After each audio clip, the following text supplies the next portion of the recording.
Of course, in the coming months and years, there will be many reflections on various institutions and systems, both domestically and internationally, on how we can improve our response, how we can learn from things we could have done better in this process.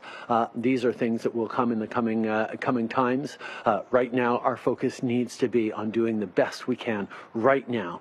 Over the last week or so, Justin Trudeau has been asked time and time again, does he have any blame to lay at the feet of the Chinese government for their role in spreading the COVID-19 virus around the world? And time again, he has said, you know what, now's not the time. We don't want to get into this. Let's not finger point at this time.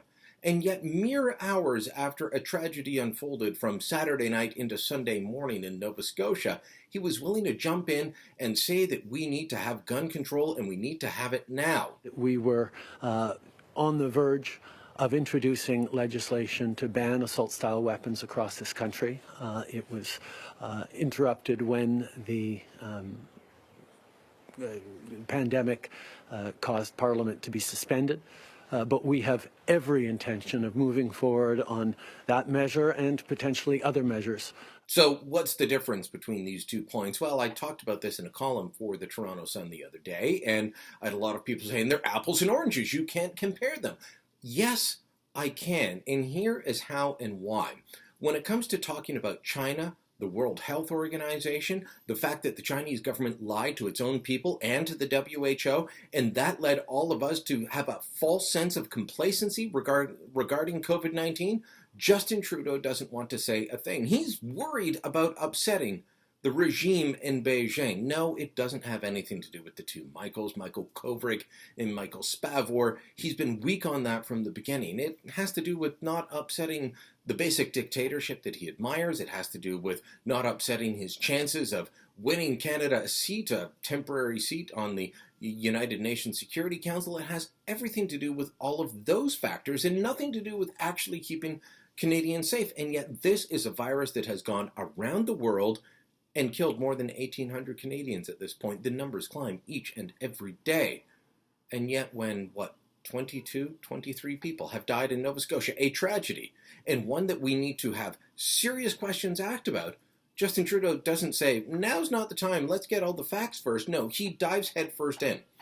We don't know what kind of gun was used in this. We don't know if the shooter actually had a valid gun license. It does look like he had an RPAL. That's some of the reporting that's happening out there right now. But the question is, why would he ever have had one, considering that he's been charged and convicted of violent assault years earlier, and as part of his sentence was given a at least temporary prohibition on owning firearms? Why would the RCMP go back on that? Why would they hide so many answers to valid questions like, after he killed the RCMP officer, did he take her guns and then kill more people?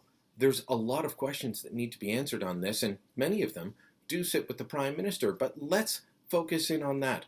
He decided early on, let's jump on the politics of this. Let's politicize a tragic incident before we even have all the bodies found. And in fact, more bodies were found after he made those initial comments.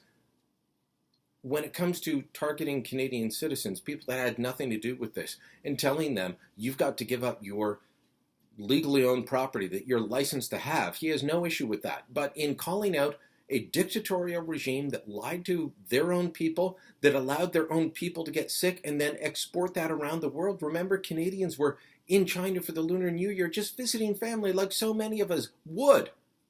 He has nothing to say about their complicity in spreading a deadly virus that killed far more people. There is a comparison to be made here.